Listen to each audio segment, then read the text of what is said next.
Өзге де жаңалықтар, кітапханашылардың төл мерекесі Жезқазғанда ерекше аталып өтті. Қаладағы жарты ғасырлық тарихы бар балалар мен жасөспірімдер кітапханасы жаңғырту жұмыстарынан кейін өз оқырмандарына есігін айқара ашты.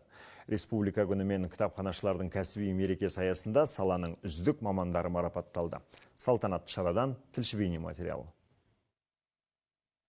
Кітап сөрелерінің көлеңкесінде қалып қоятын қарапайым еңбек адамдары бүгін назарға алынып, қошаметке бөленді. Республика күні мен кітапханашылардың кәсіби мерекесіне орай салада көп жыл тер төккен мамандар ұлықталды.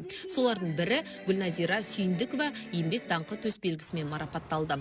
Қызығы мен қиындығым ол кітапханашы мамандығы саласында 33 жылдан артық жұмыс жасаймын. Бүгінгі еңбегімді елеп, еңбек даңқы мен марапаттаған әріптестеріме қолдау білдірген соларға көптен көп рахмет айтам.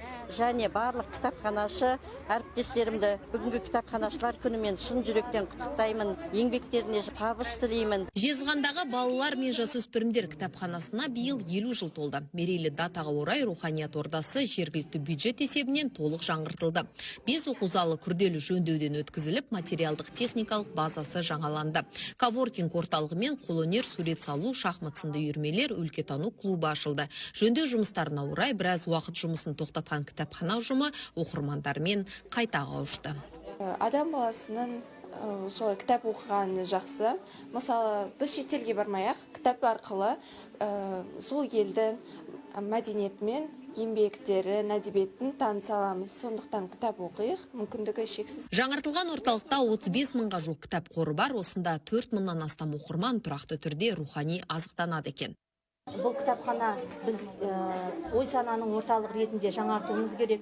Сондықтан жаңа форматта жұмыс істеп, жастарды кітапханаға тартуымыз керек. Интернет заманы болғандықтан кітапханаға алшақтап бара жатыр. Ата-аналарға, ұстаздарға айтқым келеді, оқушыларын кітапқа барыңдар деп насихаттаса деп ойлаймын. Жезқазғанда 9 кітапхана бар. Келер жылдан бастап бұл нысандар кезек-кезекпен жаңғыртылатын болады. Айзада Оразхан, Нұрлан Бақыт, Жібек жолы, Ұлытау.